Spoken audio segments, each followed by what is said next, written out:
It is Ryan Seacrest here. There was a recent social media trend which consisted of flying on a plane with no music, no movies, no entertainment. But a better trend would be going to ChumbaCasino.com. It's like having a mini social casino in your pocket. Chumba Casino has over 100 online casino-style games, all absolutely free. It's the most fun you can have online and on a plane. So grab your free welcome bonus now at ChumbaCasino.com. Sponsored by Chumba Casino. No purchase necessary. VGW Group. Void where prohibited by law. 21 plus. Terms and conditions apply. If you're a facilities manager at a university, you know students rely on the cafeteria for breakfast, lunch, dinner, and the occasional late-night snack. So when a dishwasher breaks down and dirty plates pile up, the mess hall can turn messy in the blink of an eye. Enter Grainger. With over 1 million industrial-grade products and fast delivery, the product you need now is never far away. So you can turn that dishwasher back into a lean, clean washing machine. Call, click Grainger.com, or just stop by. Grainger, for the ones who get it done.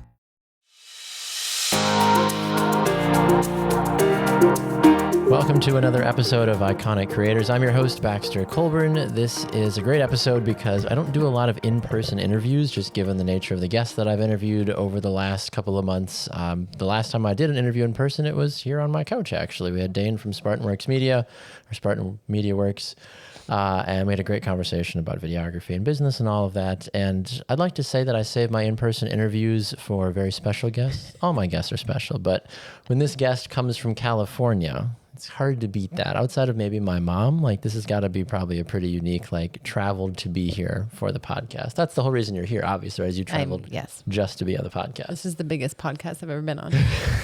Thank you very much. I appreciate that. Yeah, it's the only one. Correct. That's not true. Well, second one today. Yep. Second one today, right? Today. It's true. Well, I am so thrilled because I call her my business partner. I call her one of my best friends. I call her so many things, but we love her. She is the owner of the 530 & Co. She is an incredible social media manager and digital media savant, and she is just a joy to be around. My guest today is the wonderful Delphine Jespersen. Hello. Hi, Delphine. We need the claps like the audience. No, let's snap. We'll snap for right now, right?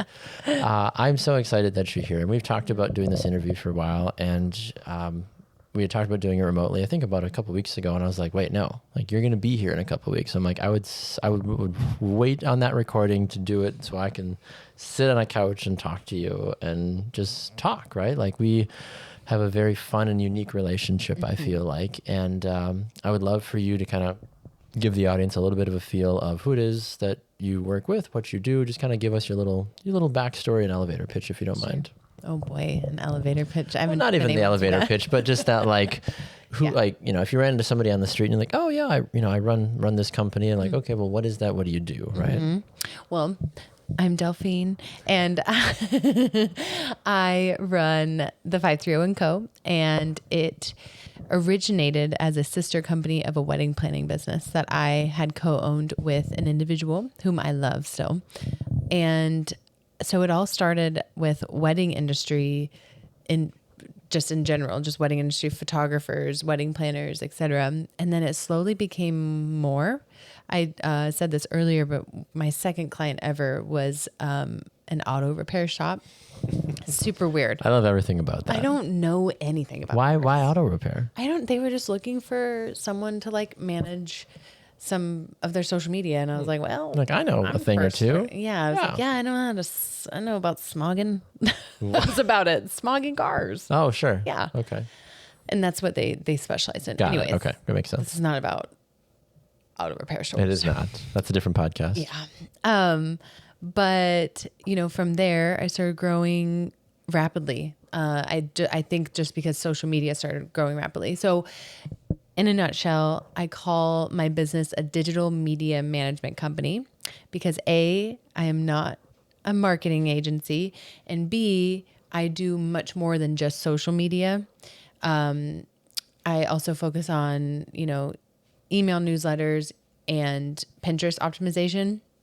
And so it's a whole package deal. But the cool thing about what I do is obviously my main focus is social media management. And that comes with, preparing copy once a month for the entire month, and also gathering content, which obviously is why I reached out to Baxter, which I can go into that story because it's pretty crazy It how is it all very- began. Yes, a little not even stalkerish. Just It's a like little- I thought it was a spam message. Truthfully, Right, I think I delayed my response to you Right. because I was like, I don't think she's a real person. Yeah. Well, my husband did that also 12 years ago when I Wow. found him on Facebook. Well, look, here we go then. I messaged him on Facebook too. So I'm like, I think this is just how I get things done. I think you so. know? That's how you find your important people in your life. Yeah.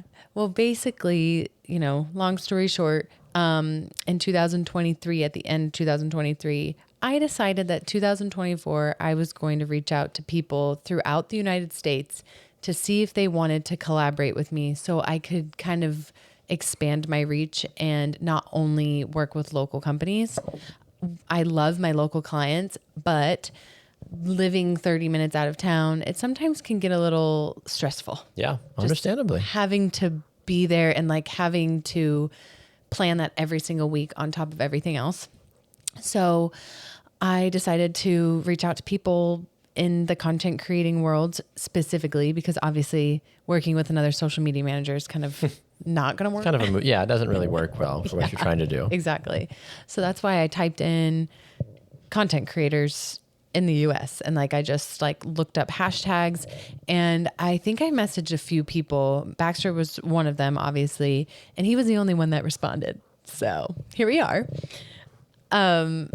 And I messaged him and he seemed very flattered that I liked his work. Very and- much so. Yeah. And it started really quickly. Like the relationship. Yes. He's like, well, can you come out? Can you come out Yeah. next month for an Icons show? Yeah. I was like, I don't know what that is, but yeah. Yep. But obviously that trip didn't work out, but eventually Yeah. it did work out. Yep. And the rest is kind of history. And now I get to like live in his basement a couple times a year. Oh yeah. I was like, Not forever. like, where are you most of the year? I'm like, you're not here. It's true though. Like the basement, we have a fourth bedroom in our basement, and it's turning into when my mom stays. That's where she stays, and now it's turning into Delphine's bedroom as well. So Yeah. my mom kind of has done a lot of the accessorizing in there. So now you'll have to start leaving personal touches in there too, to be like, so when I'm here, this is my space, right? So Yes. that is a great part about having a guest bedroom, by the way, is you can have people come and stay. Yes. And it's worked out really well. And obviously I've built so many great relationships and clients here thanks to Baxter. I'm trying to return the favor. It's just difficult when his work is not remote. It's true. That is but true. we do have a good client We do. Yeah. on board. And but yeah, overall, what I do wouldn't really be possible without great content. And although I can create content, it's not produced like Baxter's work. So it's been cool to have a little bit of both for clients, just to showcase, an authentic side, and not saying that produced content isn't authentic. It's just a little bit more produced. And so things are a little more scheduled and rigid. And I think that's good for a lot of businesses to show the professional side versus their more vulnerable side. I think that's such an interesting piece too, because I feel like a lot of what I do is when I talk to clients, I always talk about the services I provide, but then I always follow it up with, and if you're looking for social media management, and then that's the question of, okay, well, who's this Delphine Cal? Where is she based out of? Why isn't she local? Why does she have a funny name? Why is your name funny, Baxter? I'm like, Why is she listen, reaching right? you out? Yeah, exactly. Like, right. is your wife okay with this? Correct. Yeah. There's a lot of questions that I get. I'm like, why are we talking about all of this? Right. Like, let's just do business yes really or no. not that Right. weird. Exactly. Don't make it weirder than it has to be. Right. But I always feel like I try to explain the relationship that you and I have with the client as a triangle, right? Like the client and I have the conversation about, hey, we have content needs. Oh, and by the way, we also have social media management needs, right? So those are the two different angles that happen. And then once the client hires me and you, right, then it's like, great, Baxter, we're going to do 2 content shoots a month. And then as soon as you're done with all the editing on that, once we approve it, you're going to give it to Delphine. And then you and I are having this dialogue back and forth about, great, yep, I need that. Okay, this is what's coming. Thank you. And then you're having that direct conversation back to the client, right? So it's this great little triangle of happiness and content creation and management, right? That everybody wins. And it's not 75 people. It's 3, sometimes 4 people, depending on the client, right? Sometimes there's 1 or 2 decision makers that kind of talk to both of us consistently, but you and I talk every single day. Yeah.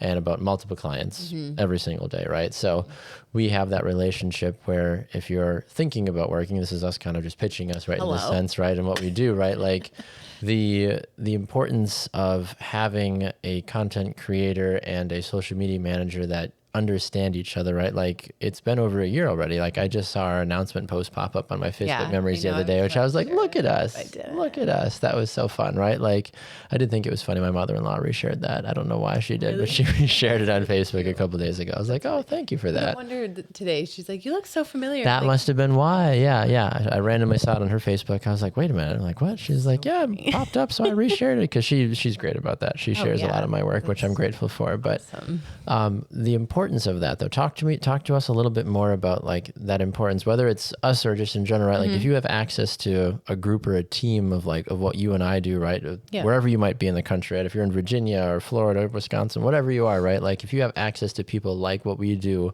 what are some of those benefits that can help a client, a company, a brand excel at a high level? Oh yeah. I mean, well, obviously you're asking like for content creators. Yeah. Like if I'm company X, right? If I have a shoe company, let's say, right? And I have an opportunity to work with a combination of like what you and I do, right? Yep. Like why is that of value to my business, right? Yeah. I think the combination is really powerful because of the fact that without content, I literally can't do my job. Yes. So if I'm working with someone in New York, let's say, and they have 0 content for me, that's a problem because they hired me thinking that they had enough content and they could have enough content for a month or a couple weeks, but you have to have some type of individual working on your content. Again, the beauty of hiring someone like Baxter is like he can make it as produced or as casual as possible. Correct. You know? And if I had someone like Baxter in my town, which there are similar people. Yeah, there's similar. But those in my area focus on really produced content. And so having someone that can do both is really special because I think a lot of videographers in general take their work really seriously, which they should because it's an art. Absolutely. Trust me, I was told that one of my videos wasn't good enough because I'm not a videographer. I don't know where that came. I don't know why. I don't know who would have told you something like that. And not good enough is a very, it's a very bold statement. However, we got in our first fight. We did, and we survived. We did because we're adults. Here we are thriving because we are adults. Anyways, but my point is I think as creatives in general, I think we're really hard on ourselves and at a certain point, yes, we have to be professional, but also there has to be a little bit of room to wiggle and to like, there has to be. You also have to be authentic yourself in order to create that authentic content. And I think being able to make it more vulnerable, especially with like what we're filming on right now, it's a teeny little camera, but the quality is incredible. And so utilizing things like that and making it a little less produced is also possible. And I think the combination of the two, I mean, I also just bought this camera.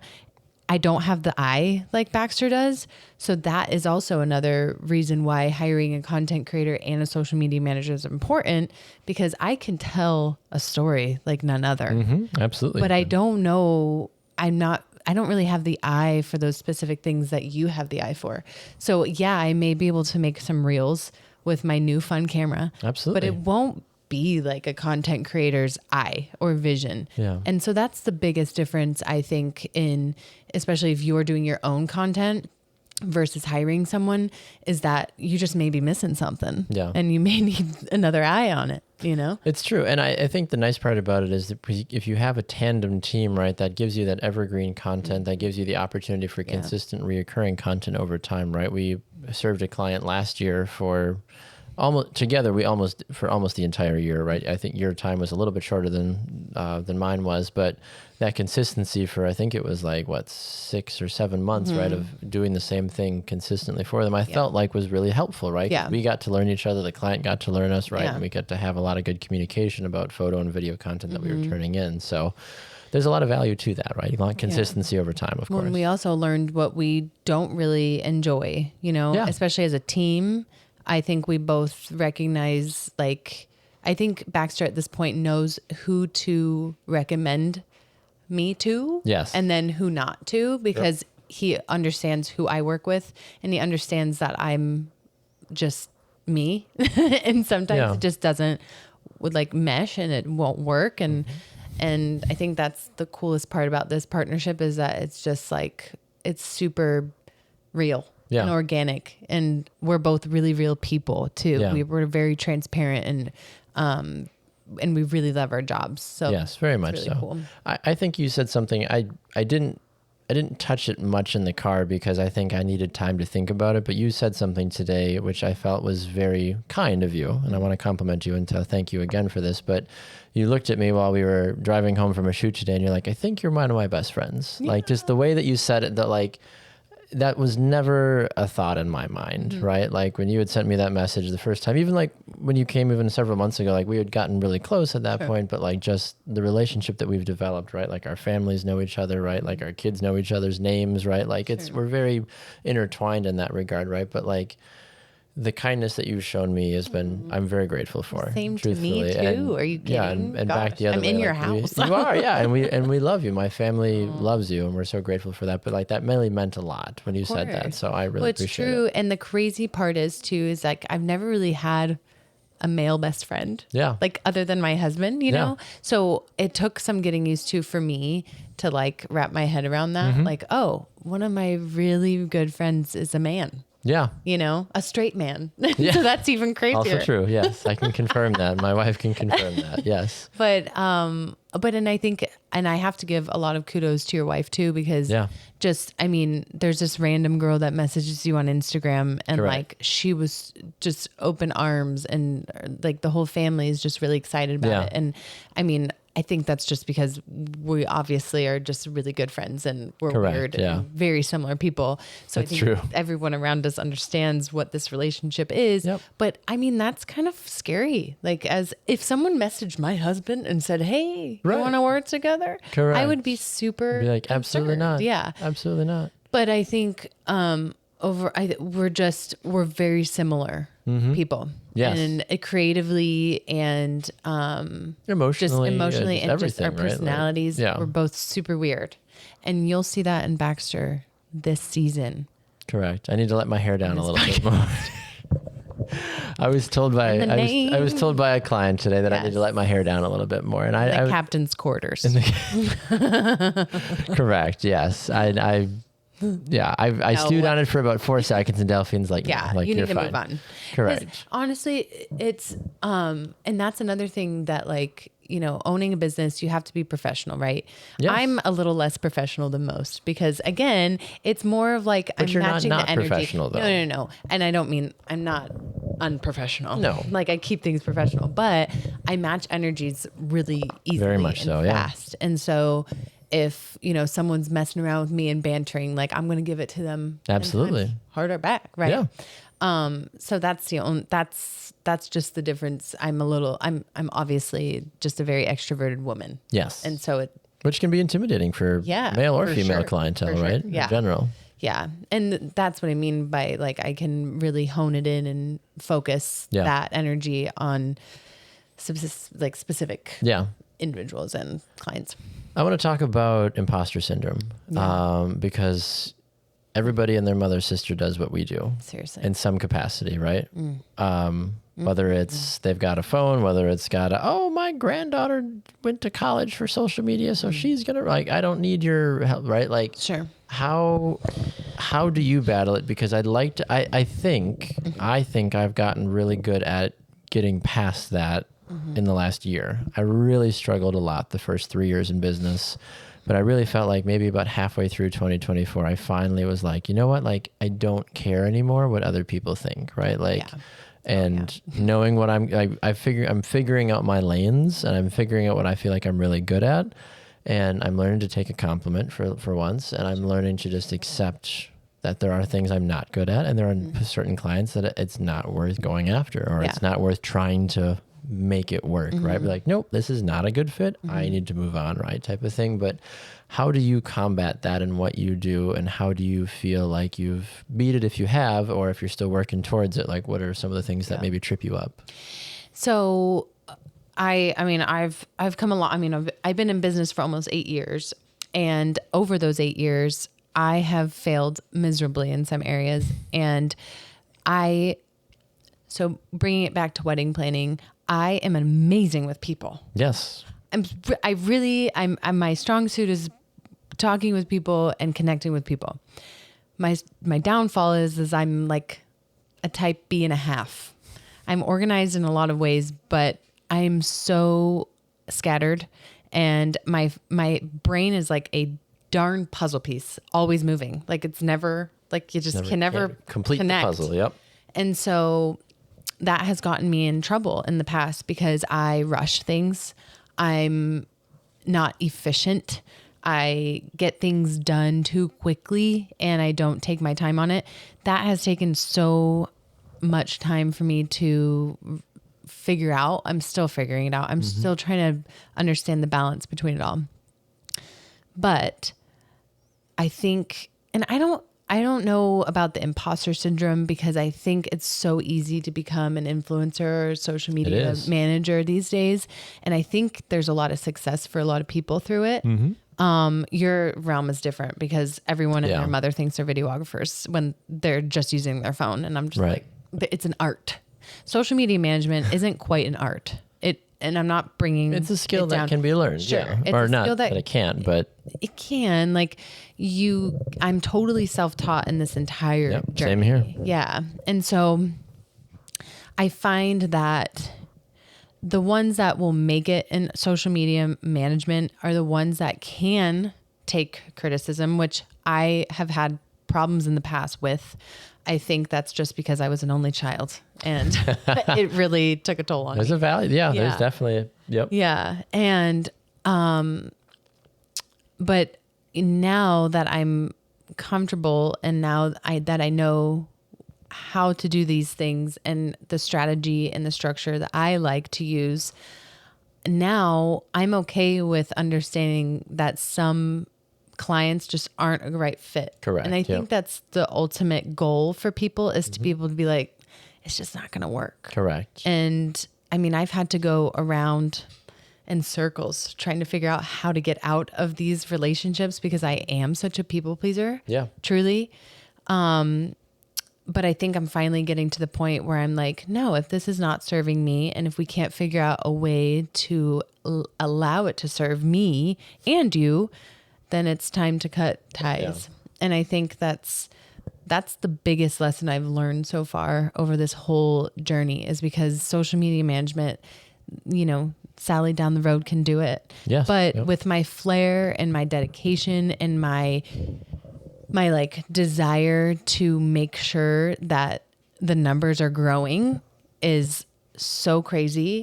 And that's why I'm on my phone 24/7. I'm like, I've got to look at what Kristen's video is doing, Yeah. It's just, if I love my client, it's going to be a really powerful strategy on my end. And I love I can truly say I love every single one of my clients right now. And I've actually never been able to say that. Wow. Yeah.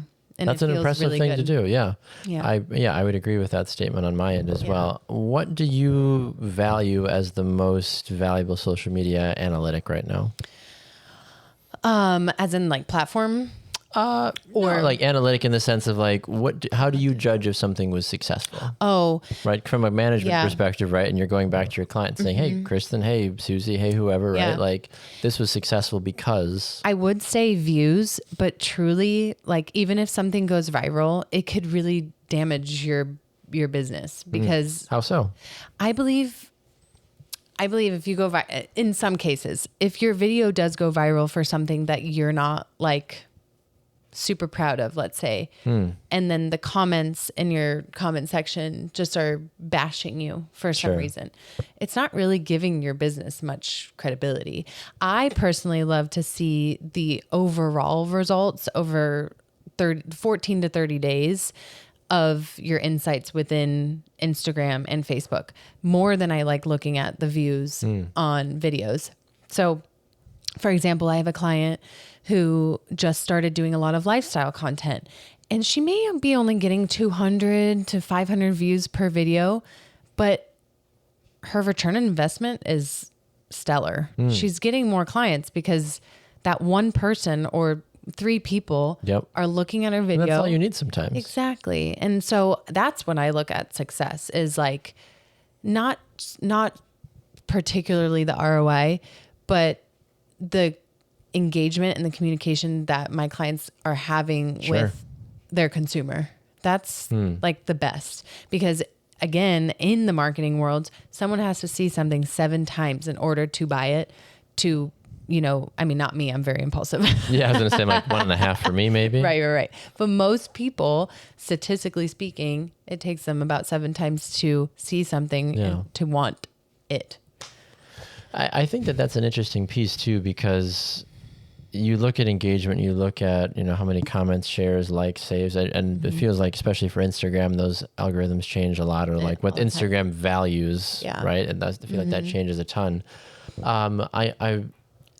What I do, I feel like is interesting, because I feel like I always have to try to promote my work, right? But like, I watch different creators and I'm like, okay, like I'm a content creator because I create for other people, right? Like I'm not sitting here creating a brand based off of Baxter Colburn content, right? So that piece of it is always kind of funny to me, because I'm like, oh, why was this piece of content better than the other one? I'm like, well, maybe it's because it was a vacation rental and that client reshared it. Okay, great. Maybe that's why it got more views, as opposed to, you know, some photos I did for a tourism company. Okay, well, there's nothing wrong with those photos. They were still great and the client loved them, but it was just a different audience perhaps, right? Like that's always a hard metric, I feel like, on my side when I'm trying to judge like success. But what I'm finding is just consistency, right? The more that you post, I was going to say that. The more types of content that you're sharing, if you're posting for the demographics or the genres that you want to attract clients in, and then I pay attention like a hawk to every single person that follows me, because then I will go and I will look and research, because I'm not getting thousands of followers every day. When I get a new follower, I watch and I look and I say, I'm like, okay, who are you? What do you do? Oh, you're an Airbnb owner. Fantastic. Oh, you've watched a couple other things. Okay, I think I know where we're going with this, right? Like people will do their homework, or that, oh, you followed me because this company shared something, right? I had that happen the other day. A company that I'm doing a shoot with in May gave a pre-shout out months in advance of us doing work, which I thought was crazy, which I'm grateful for. But then another company that does the same thing smaller followed them and followed me. And so then I watched, and then I reached out to them and said, hey, would you want to do something? And they said, yeah. So now I've added them as a client too, right? So like just that circle in that game that you have to play sometimes, success. right? Yeah. That's for me, that's how I value it, right? Yeah, absolutely. Well, and that, I mean, it comes down to like my personal business page. I maybe post like, you know, every other week, because I'm posting so many your things. job is for everybody else. Yeah, but I think ultimately, as a social media manager, like I said, I think it's really about the engagement and the reach rather than the views and the followers. Correct. Because the followers, I mean, Joe Schmo could have followed me years ago and muted me. You know what I mean? Still watching though. Right. Well, maybe, or he's not, and he's just following me. Correct. So followers ultimately, it may make you look more credible, but it's really about the quality and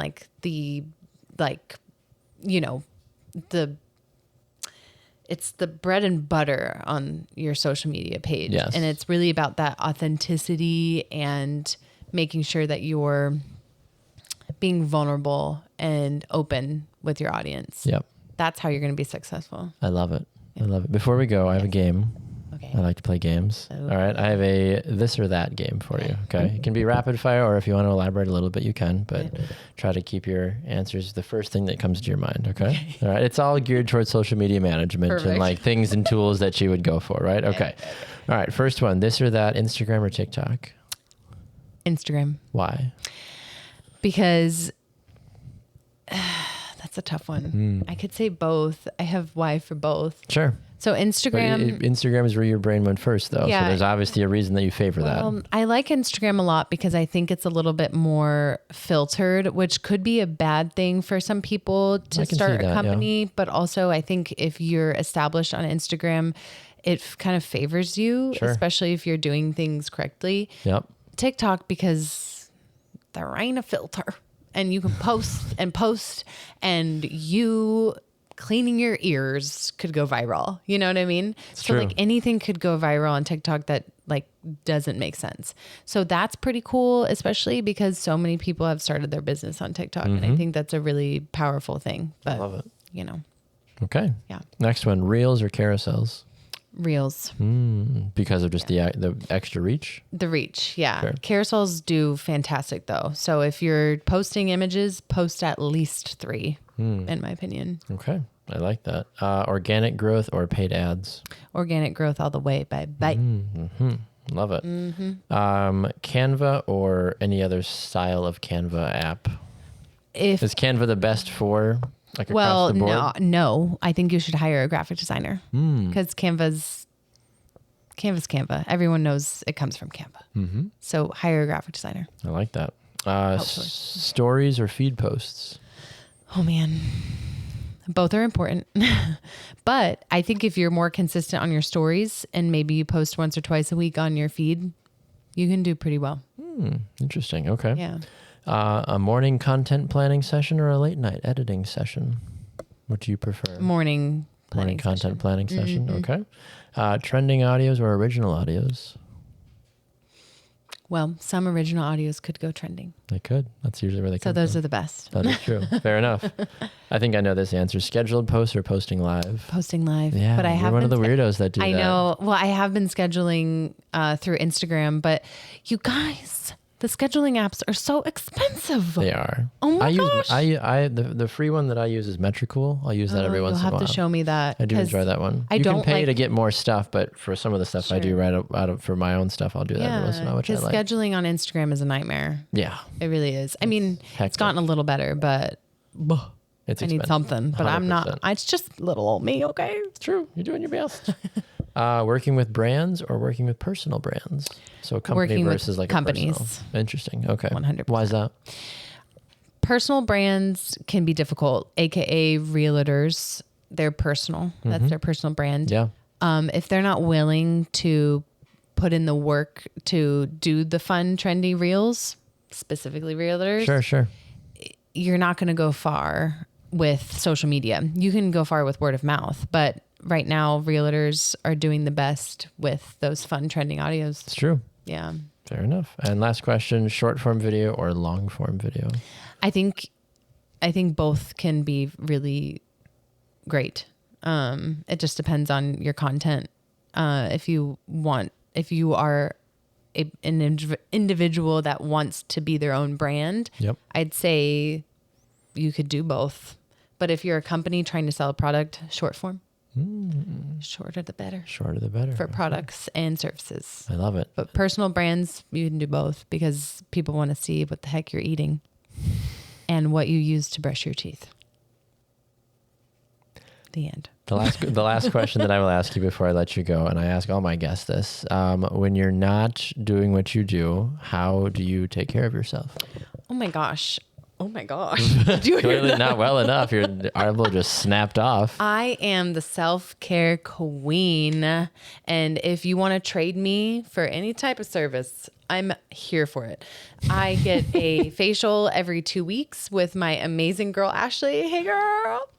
I'm getting delirious. I'm laughing because you called me last week and you were complaining like, Baxter, I have to go get a facial today. I'm like, why? Like, because it's part of my trade and I have to. I don't want to, but I have to. And I did want to. I was just really, really overwhelmed. You were. You had a lot of things going on, but it's like you were complaining about having, you're like, I have to go do this. I'm like, why are you calling to complain about this? My mom says the same thing because I'm like, yeah, I'm getting a facial. And she's like, you sound sad about that. And I was like, no, it's just, I don't really have time. And she's like, why are you getting it? I'm like, because it's a part of my trade. I have but to do anyways, self-care wise, I'm very good about, I get my workout in every day. Yep. You're great about that. I prioritize myself, and that's probably due to childhood trauma, but I have to do it or else I'm not the best version of myself. I'm not the best mother that I can be. And that's where all the balancing comes in to play. And I'm working on that. I love that. And that's going to start next week because we've got to get it together. Bam. Love that. Great way to end. Delphine, if people want to get a hold of you or learn more about what you do, how can they do that? Well, you could message me on Instagram. I have Delphine Jespersen, and I also have the 530 and co, A-N-D co. Both of them I utilize very often. And my website, but Instagram's great. Yeah. Honestly. And if you need my email, Baxter's got it. It's just her first name and literally at the530andco.com. Yeah, So there we go. simple. Delphine, I love you. Thank you for being here. I'm so grateful that all you of did you. all of this. Fans. Yes, the adoring fans. So grateful. Truly though, like there's a lot of value in having somebody like what Delphine does, a part of your company, a part of what you're doing for your brand. And marrying that with a person that does what I do also goes a very long way. So it's another little shameless plug for what we do. If you're interested in the services that we provide, please let us know. We can certainly bring that next level of energetic excitement. We're a vibe. And we are a vibe for sure. If you don't vibe with our tribe, well, we don't want you, right? Yep. Yo, I'm just Exactly. Thank you so much again for being here. I really appreciate you. Thank you. A big thank you to you, the listener, for tuning in on this episode of Iconic Creators. As a reminder, this episode comes out every Monday for you. We'll have a new one for you next week. I'm excited to share that guest with you. As a reminder, Apple Podcasts, Spotify, wherever you get your podcasts. You can find me on Instagram at Baxter Colburn and at Colburn Creative Co. And my website is colburncreativeco.com. That was the longest dryer buzz of my life. Holy smokes. It is done. I think that was the timer saying stop talking. I'm Baxter Colburn. Thank you so much for listening, and we'll see you next time for Iconic Creators.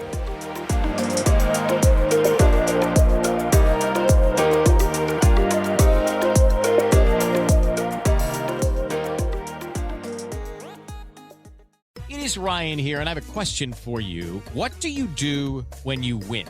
Like, are you a fist pumper, a woohooer, a hand clapper, a high fiver? If you want to hone in on those winning moves, check out Chumba Casino. Choose from hundreds of social casino-style games for your chance to redeem serious cash prizes. There are new game releases weekly, plus free daily bonuses. So don't wait. Start having the most fun ever at ChumbaCasino.com. No purchase necessary. VGW Group. Void where prohibited by law. 21 plus. Terms and conditions apply.